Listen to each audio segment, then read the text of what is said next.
Imagine a man. Every morning, he wakes up thinking about how to get to Mars. In the afternoon, he's designing the future of electric vehicles. By evening, he's researching how to connect human brains to computers. His name is Elon Musk. Some see him as the greatest visionary of our time. Others view him as a dangerous madman.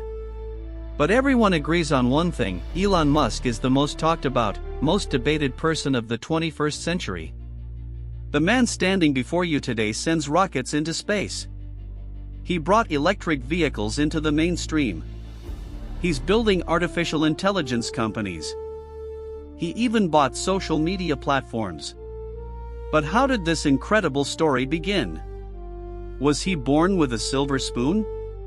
A child of luxury and privilege? No. This story begins with a quiet boy in South Africa. A boy who was bullied. A boy who escaped into books. A boy who spent his nights writing code on a computer. That boy never dreamed he would one day become the world's richest man. Today, I'm going to tell you how that boy became the name behind world-changing technologies. Let's find out, is this man truly insane, or does he simply see much further ahead than the rest of us? June 28, 1971. Pretoria, South Africa. Elon Reeve Musk is born. His mother, May, is a Canadian model and dietitian. Intelligent, beautiful, and hardworking. His father, Errol, is a local engineer. Brilliant, but extremely harsh. The Musk family was financially comfortable. They lived in one of the largest homes in Pretoria. At first, they had a happy life. A year later, Elon's brother Kimball was born. Then came their sister, Tosca. But Elon would not have a fairy tale childhood. His parents divorced when Elon was still young. Elon mostly had to live with his father. And for him, this became absolute torture. Years later, Elon would say about his father, "Living with my father was like being in hell." He seemed to take pride in the terrible things he did. At that time, South Africa was boiling with tension and violence. The terrifying atmosphere of apartheid was everywhere. Combined with Elon's shy personality and strange tendencies, he became a complete outsider in Africa. He couldn't make friends at school. He was subjected to both physical and emotional bullying. One day, he was beaten so badly at school that he passed out. He spent days in the hospital. His nose was broken. But here's where young Elon's difference emerged: he never gave up. He took refuge in books. He read encyclopedias from cover to cover. Reading 10 hours a day was completely normal for him. He finished all the books in his school library and the neighboring school's library. Whenever his family went on a shopping trip, Elon would dive into a bookstore and go into a trance in some quiet corner with a book in hand. He became known as that book kid. He became especially passionate about science fiction novels. Isaac Asimov's Foundation series. Douglas Adams' The Hitchhiker's Guide to the Galaxy. These books shaped his imagination. And perhaps the Mars dream was first planted in those pages. At dinner, his family would ask Elon questions and be amazed by his answers. But this know-it-all attitude had a downside. His constant corrections drove other children away from him. Even his siblings complained to their mother about Elon. Whenever their mother asked them to include Elon, they'd complain that he wasn't fun. 1983, 12-year-old Elon's life would completely change this year. He saw a computer for the first time in a shopping center in Johannesburg. In that moment, he knew this machine was something important. He insisted that his father buy him one. His first computer was a Commodore VIC-20. This computer had only 5 kilobytes of memory and came with a workbook about basic programming language. A normal child would read this book over months. Elon was so curious that he finished the months-long book in 3 days. He sat at the computer for hours. He taught himself programming. While normal kids played games, he wrote code. And then came a historic moment. At 13 years old, he developed a simple space game called Blaster. He sold this game to a local magazine for $500. $500. For a 13-year-old kid in 1984, this was no small amount. In that moment, Elon understood something very important. With a computer, imagination, and determination, money could be made. This was the first seed of his future billion-dollar companies. But his high school life wasn't as enjoyable as his private life. He was constantly harassed and beaten by other kids at school. Sometimes it got so bad that hiding was Elon's only option. Once, his classmates threw him down the stairs and beat him until he passed out. He woke up in the hospital. As Elon approached adulthood, his view that the world was heading in the wrong direction kept growing stronger. From a young age, he dreamed of escaping his country and finding a place where he could achieve his dreams. From the books he read, he concluded that the best fit was the United States. After all, it was the land of opportunity, and when you said technology and space, it was the first place that came to mind. But could a 17-year-old kid just go to America? Elon is now 17. South Africa has become a cage for him. Apartheid oppression. Mandatory military service. Political tension. Elon's only desire is freedom. And the American dream grows with each passing day. The opportunity came with a law change that allowed Elon's mother to pass her Canadian citizenship to her children. Getting approval from the Canadian government and obtaining a Canadian passport took about a year. In June 1988, Elon bought a plane ticket and left South Africa. When he set foot in Canada, Musk had no place to stay and no money. He spent that year working hard jobs across Canada. He worked in factories. He did heavy farm work. He chopped wood. He even took a job cleaning the boiler at a lumber mill. At 100 degrees, it was extremely hard and dangerous work. In an interview, he described this period: "My worst job was cleaning industrial boilers in terrible heat. It was a real hell." A year later, when his mother and siblings moved to Canada, things got a bit easier. In 1989, he enrolled at Queen's University in Ontario. But attending classes wasn't his only activity. Outside of classes, he and his brother Kimball were looking for opportunities to meet businesspeople they'd never met. While Elon was chasing career opportunities, he also got a girlfriend at university.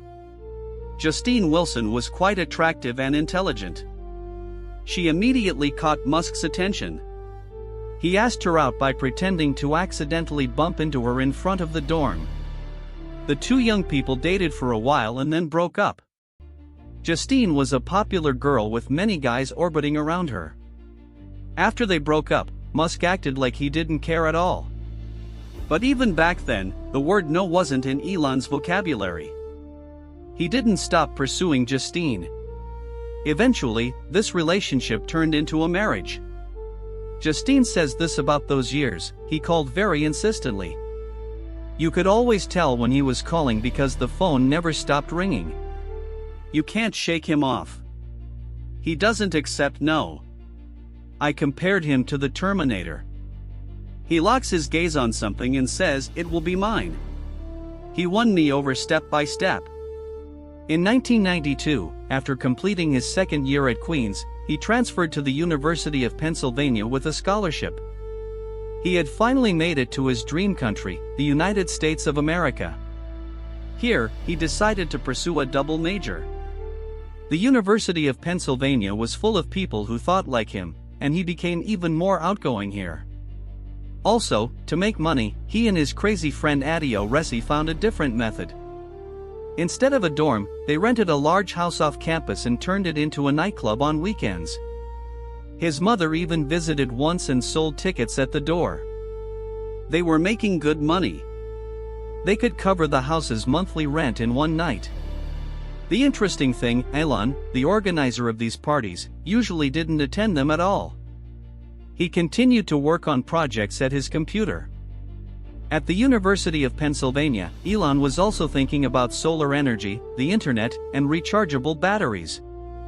His papers on these topics were praised by his teachers and gave hints about his future goals. During these years, Elon kept asking the same question: what will most change humanity's future?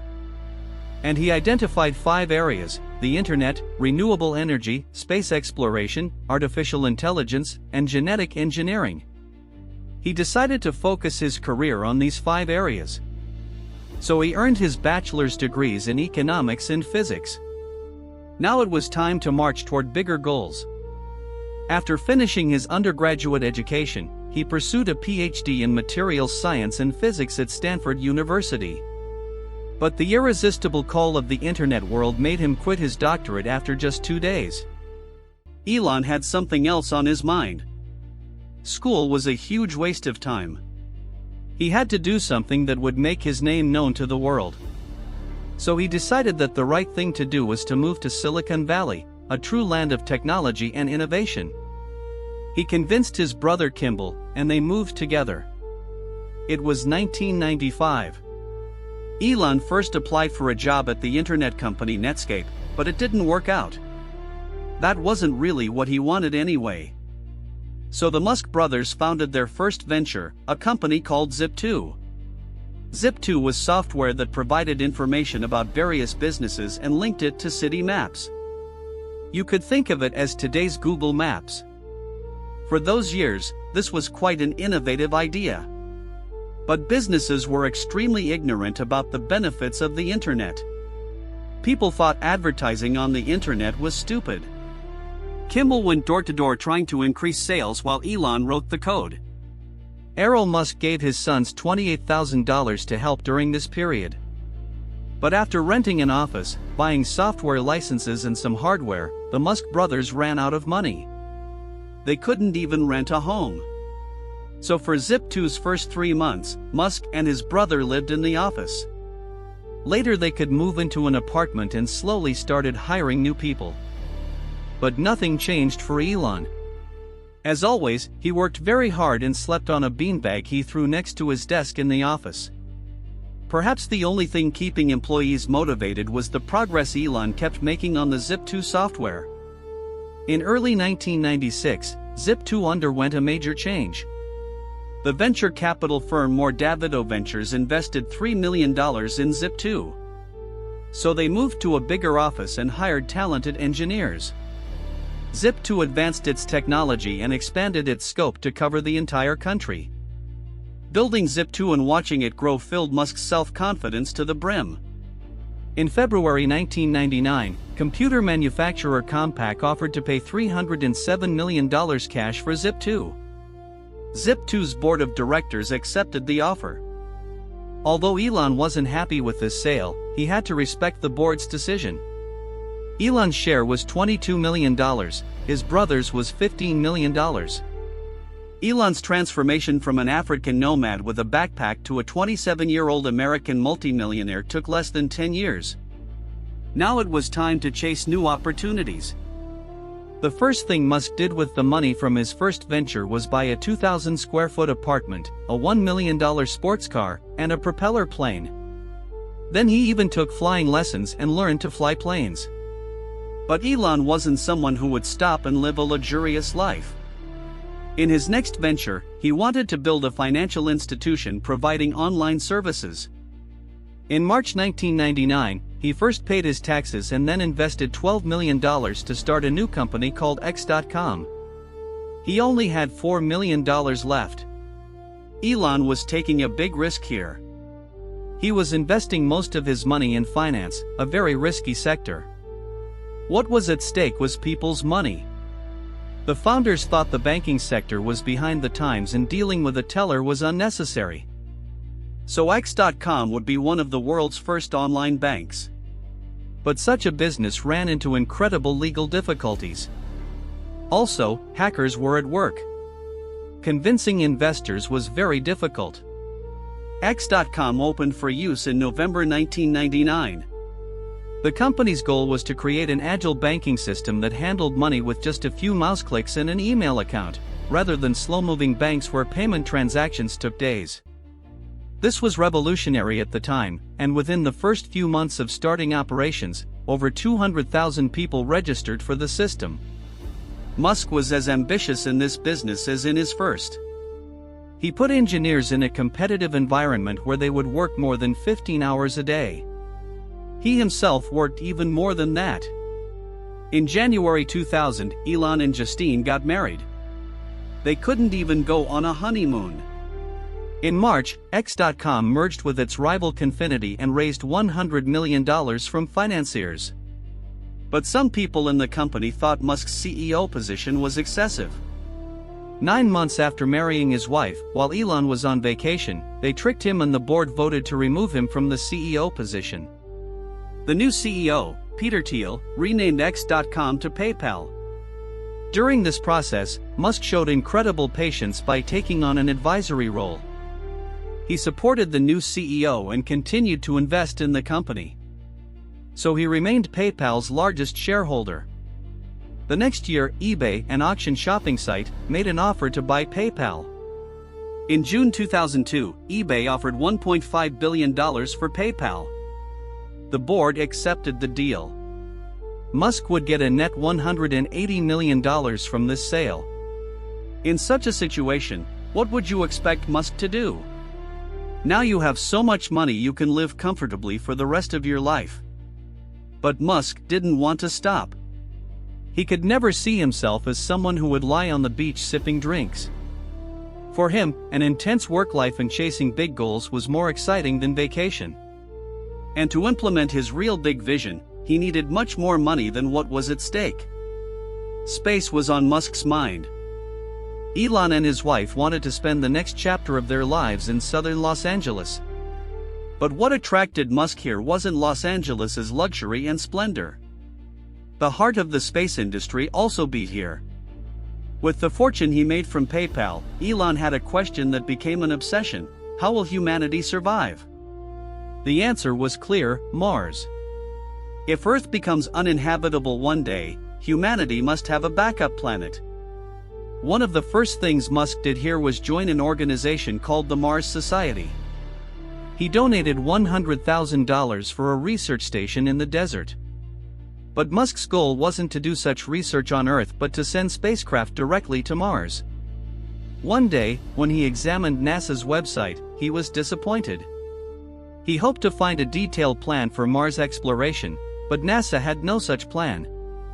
Had humanity given up its ideals of pushing boundaries? For him, this was unacceptable. So he resigned from the Mars Society and announced his own organization, the Life to Mars Foundation. Elon had set aside $30 million for Mars. But this money was, to put it mildly, laughable for Mars. Just launching one rocket could burn through this money. In 2001, Elon was planning to send a small greenhouse to Mars. But there was a big problem: rocket costs were too high. He went to Russia. He tried to buy old Soviet rockets. But the meetings ended in disappointment. Russian officials didn't take him seriously and even mocked him. On the plane ride back, he made the historic decision: if I can't buy a rocket, I'll build my own. His friends organized meetings multiple times to dissuade him from this crazy idea. Because if he embarked on such a risky venture, all his money could turn to trash in one shot. But Musk had no intention of giving up. He spent months reading every book he could find about aviation, the space industry, and rocket science. Finally, he told his friends, "Hey guys, I think we can build this rocket ourselves." Many of his highly qualified, expert friends had heard this story many times before. Many wealthy people had attempted similar ventures and the result had been disappointment. Their thoughts about Elon were the same. In 2002, Space Exploration Technologies was founded, SpaceX. This move was almost like suicide. Because the space sector was only in the hands of governments. Giant institutions like NASA, Russia, and Europe dominated this sector. And here was an internet entrepreneur with no space experience. Critics mocked, "Does this kid think he can learn rocket science?" Elon's answer was simple: "I can learn rocket science. I just need to read a lot of books and hire the right people." He did exactly that. He studied rocket engineering for hours in libraries. He hired the best engineers. SpaceX's first building was an old 7,500 square foot warehouse in Los Angeles. The first rocket was named Falcon 1. According to Musk's ambitious plans, the first launch would take place 15 months after the company was founded. A trip to Mars would be around 2010.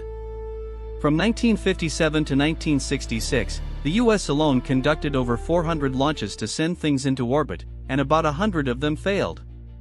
But SpaceX didn't have the budget to withstand a series of explosions.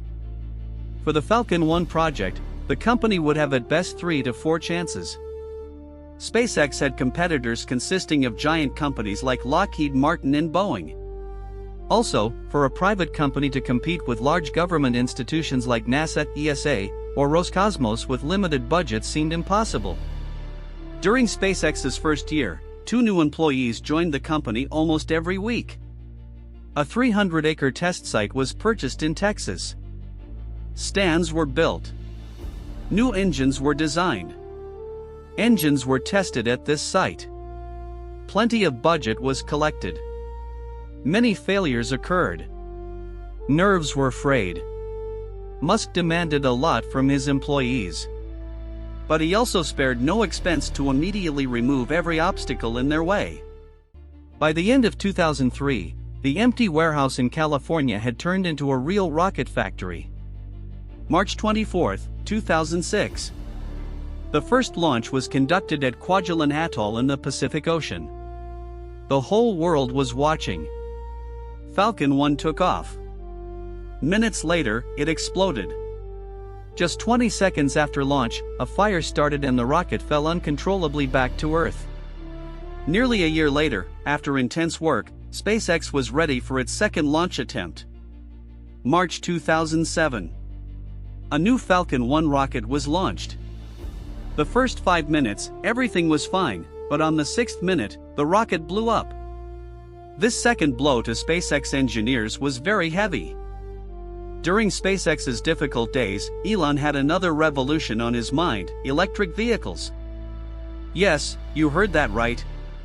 While already in a high-risk business with an uncertain outcome, he was taking on another big risk.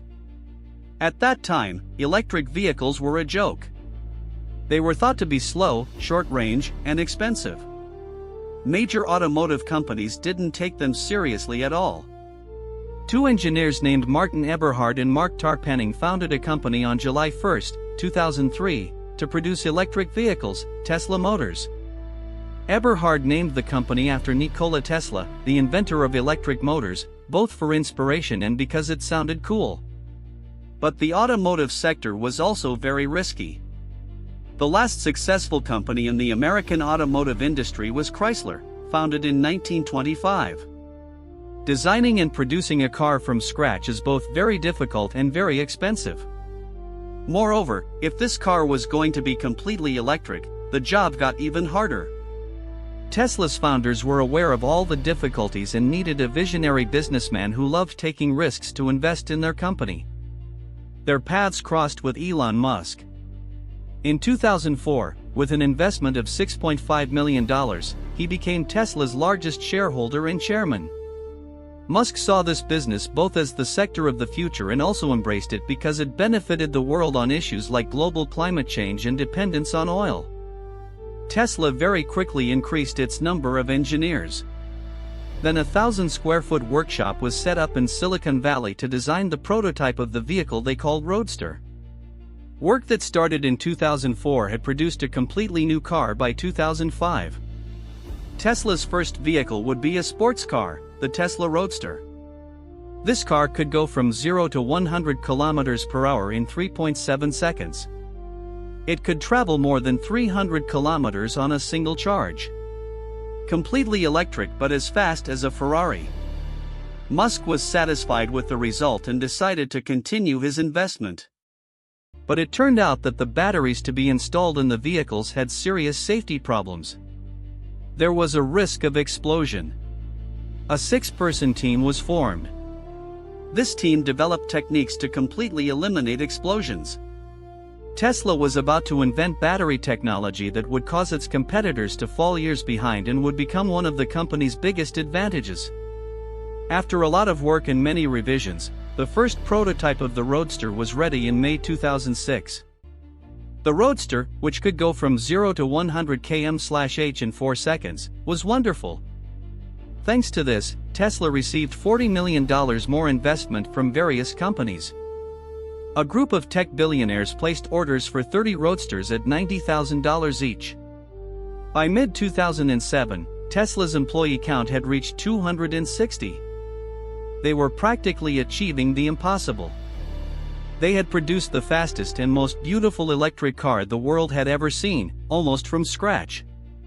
The next task was to move into mass production, and this would almost cause the company to go bankrupt. The biggest mistake was with the Roadster's transmission system. Also, other problems with the car would emerge later. So Tesla's release time had to be postponed. Also, problems arose in battery factories to be established abroad. When all these problems erupted, the budget was seriously exceeded. Everything was in bad shape. However, Elon wasn't interested in plans like selling the company or losing control through a partnership. On the contrary, he decided to grow the company. By the end of 2007, the company's money was almost gone.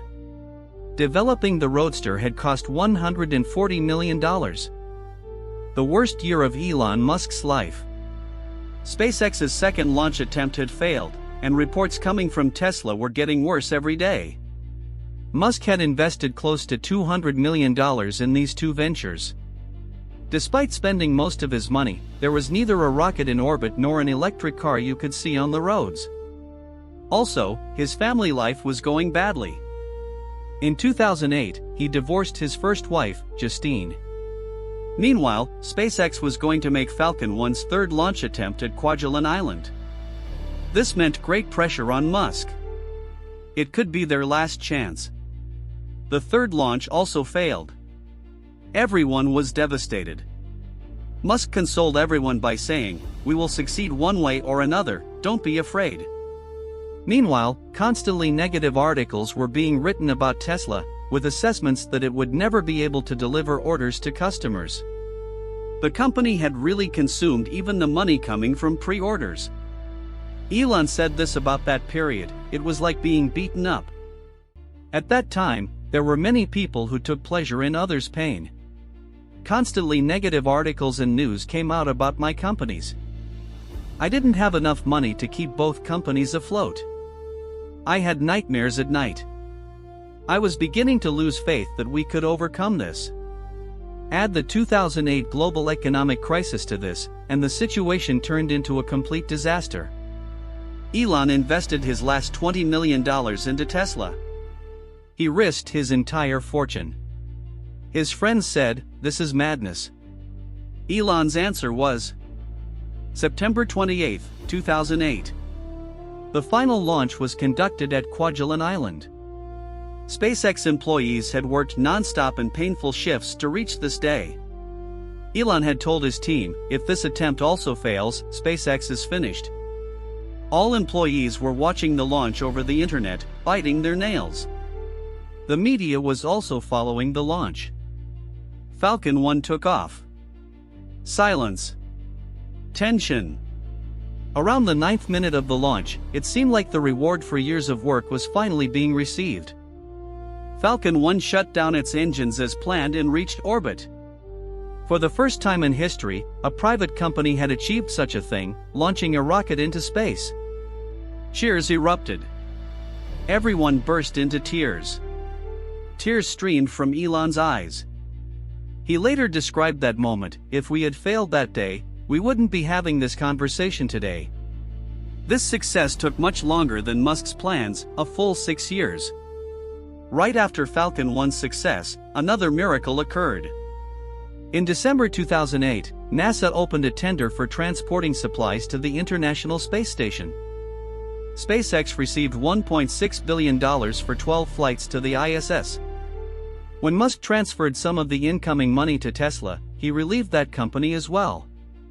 Around the same time, last-minute salvation came for Tesla too. An investor group provided vital funding to Tesla. The company stayed afloat. Elon describes those days. In 2008, I wasn't staying in luxury villas, I was staying on my friends' couches. This was what separated Musk from his competitors, the ability to stay focused and make rational decisions even in the midst of a crisis. After SpaceX left those difficult times of 2008 behind, it consistently posted profits. In 2012, the Dragon capsule made the first commercial cargo delivery to the International Space Station. In 2015, the Falcon 9 rocket achieved historic success. For the first time, reusable rocket technology was developed. But do you know what SpaceX's most important innovation was? Creating rockets that could land back on the pad they took off from. Yes, in all previous launches, rockets became trash after being launched. They fell into the ocean and broke apart. This is such a breakthrough that we can illustrate it like this. Imagine throwing away a Boeing 777 for every flight from America to Europe. How much would people have to pay for such a flight? SpaceX eliminated this enormous cost thanks to returnable rockets. Now it can launch rockets at 1/10 the cost of its competitors. In 2018, SpaceX released Falcon Heavy.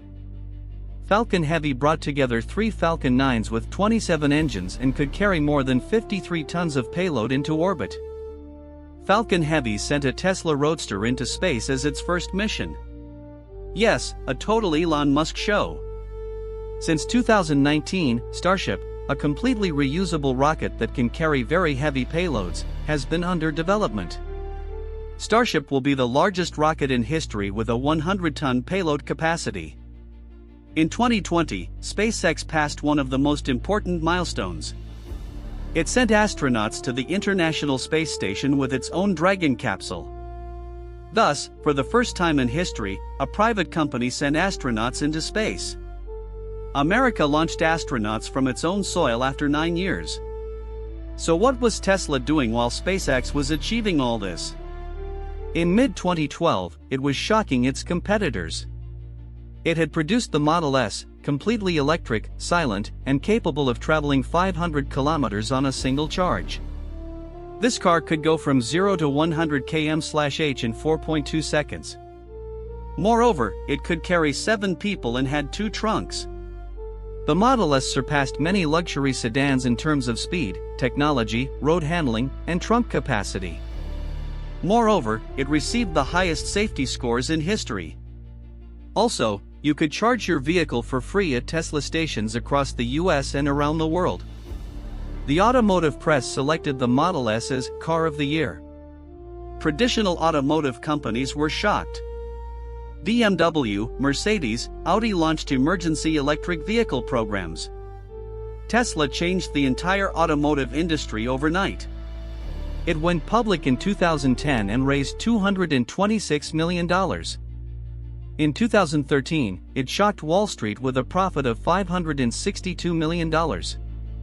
Its stock jumped from $30 to $130. It further developed the Model S. It released the Model X, Model Y, and Model 3. Finally, it made its cars autonomous. You didn't even need a driver anymore. But what earned my most admiration in Tesla was making all its patents open source. Musk said this about it: if making Tesla's patents open source will make it easier for other companies to make electric cars, that's a good thing for humanity, and these ideas should be free. In 2020, Tesla's value surpassed all traditional automotive companies. Elon Musk became the world's richest person. Elon has controversial sides as well as his successes. The tweets he posts on Twitter constantly create controversy. His tough management style at work is criticized.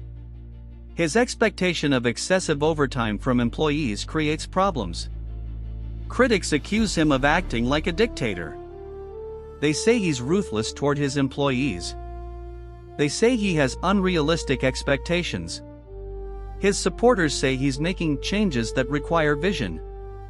They say, this is how you reach such big goals. An employee described it like this: working with Elon is like both heaven and hell. On one hand, you're part of historic things.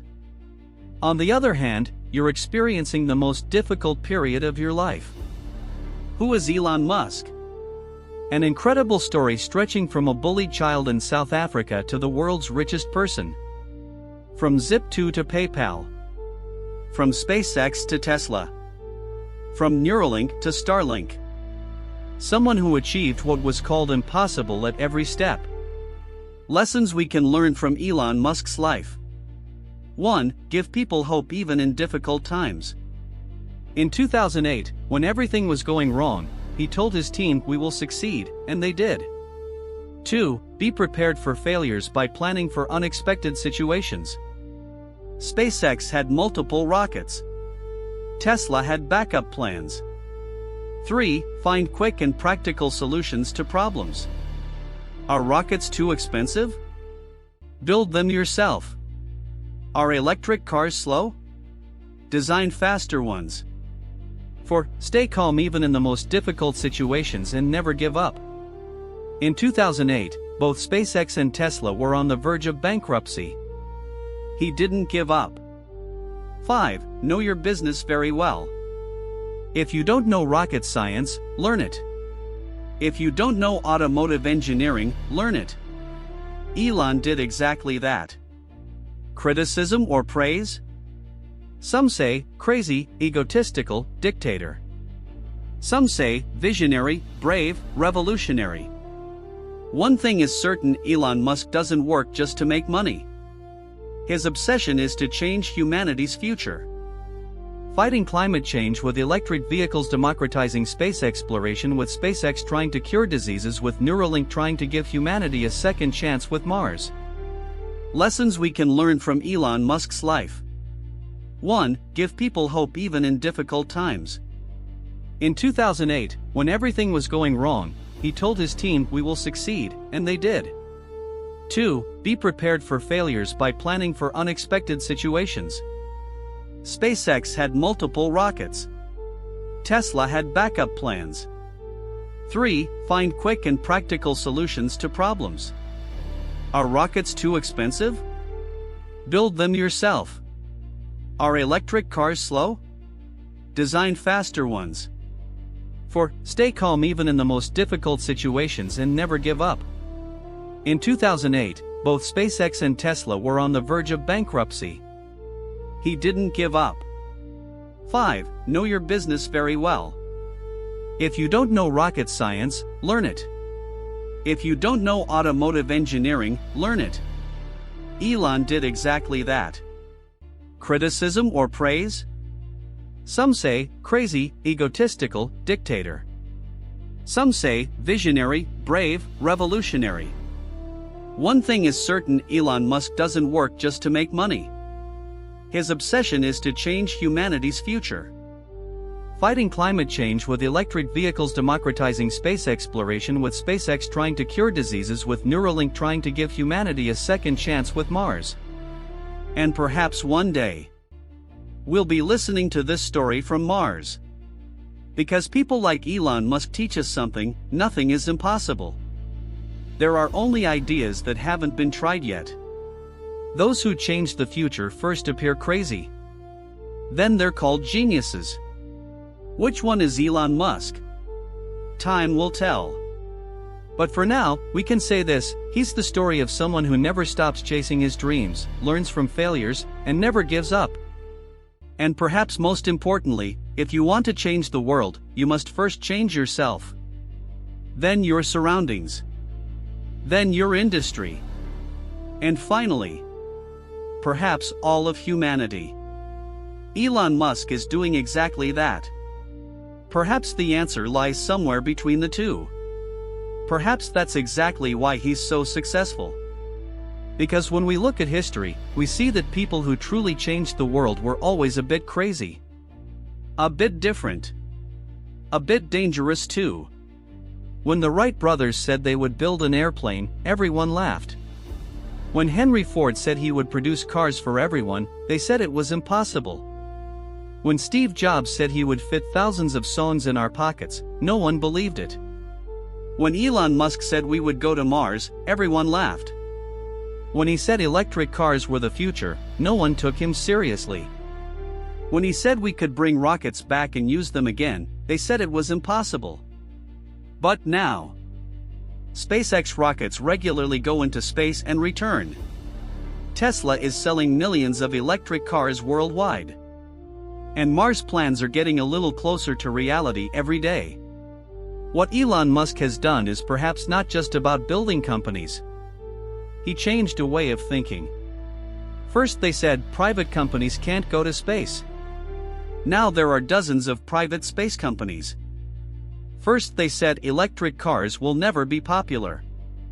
Now all automotive giants are switching to electric. First they said an entrepreneur can't make multiple revolutions. Now Elon is revolutionizing in space, on land, and in the human brain. But all this had a price. Elon Musk's private life fell apart. He divorced twice. He couldn't spend enough time with his children. His sleep pattern was disrupted. Stress levels reached dangerous levels. In 2018, he went to court for statements he made on Twitter. He was penalized by the SEC. He was temporarily removed from Tesla's chairmanship. In 2022, the Twitter purchase greatly eroded his fortune. Stock values fell. He lost billions of dollars. But he never gave up. Perhaps the source of all this resilience is hidden in that difficult childhood. That child who was beaten in South Africa was used to pain. He was used to loneliness. He was used to criticism. That child learned from books that heroes always face difficulties. They always fall. But they always get back up. In Isaac Asimov's Foundation series, he learned that one person can change an entire galaxy. In Douglas Adams' Hitchhiker's Guide to the Galaxy, he learned that the universe's greatest power is imagination. And now that child is applying these lessons to real life. Of course, Elon Musk isn't perfect. He has mistakes.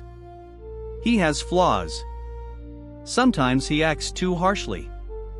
Sometimes he gets into unrealistic expectations. Sometimes he's inconsiderate toward his employees. On Twitter, he sometimes tweets without thinking. Sometimes he angers investors. Sometimes he gets into legal trouble. But he answers critics like this: people who do nothing never make mistakes. But they also never achieve anything. And he adds, I don't claim to be perfect. I just claim that I'm doing my best for humanity's future. Today, millions of young people around the world are inspired by Elon Musk. Applications to engineering schools are increasing. Interest in space sciences is growing. The spirit of entrepreneurship is spreading. Children now want to be SpaceX engineers instead of astronauts. They want to work at Tesla instead of being car mechanics. This may be Elon Musk's greatest legacy. Giving a generation the message you can do it too. Some people think Elon Musk manipulates his employees and fans. He's selling people impossible dreams, they say. Then he's using them for these dreams. Others say no, he's just giving people hope. And thanks to this hope, impossible things are really happening. The truth is perhaps somewhere between the two. So in the end, is Elon Musk successful or unsuccessful? If you measure success by money, definitely successful. The world's richest person. If you measure success by impact, definitely successful. He changed multiple industries. If you measure success by happiness, debatable. In his own words, I'm not always happy. But I'm always purposeful. If you measure success by contribution to humanity, still too early. The Mars colony doesn't exist yet. Climate change hasn't been solved yet. The AI threat hasn't been eliminated yet. How will people remember Elon Musk in 100 years? If the Mars colony succeeds, he'll be remembered as the man who made humanity a multiplanetary species. If the electric vehicle revolution fully happens, he'll be remembered as the pioneer of liberation from fossil fuels. If his projects fail, he'll be remembered as a rich man who dreamed big but couldn't achieve it. Which will it be? Time will tell. But perhaps the real question is, what does Elon Musk's story mean for you? Can you dream dreams that seem impossible? Can you pursue ideas that everyone calls crazy? Can you get back up after failures? Elon Musk's story shows us, yes, you can. If a child beaten in South Africa can become the world's richest person, no one can convince you that you can't succeed. If when two companies are on the verge of bankruptcy simultaneously, a man can save both. No crisis can destroy you. If when everyone says impossible, a man can send rockets into space. No goal is too big. And the story doesn't end here. Elon Musk is only 53 years old. Perhaps his greatest achievements are still ahead. Will Starship reach Mars? Will Tesla produce fully autonomous cars? Will Neuralink turn people into cyborgs? We don't know. But we know this: Elon Musk will never stop trying, risking, dreaming. And perhaps one day, we'll really be listening to this story from Mars. Then we'll look back and say, yes, he really was crazy. But that's exactly why he succeeded. Because in the end, those who change the world are always a bit crazy. And Elon Musk? He's not just a bit crazy, he's very crazy. But perhaps that's exactly why he's changing our world. Is this the end of the story? No. This isn't the end of the story. This is just the beginning.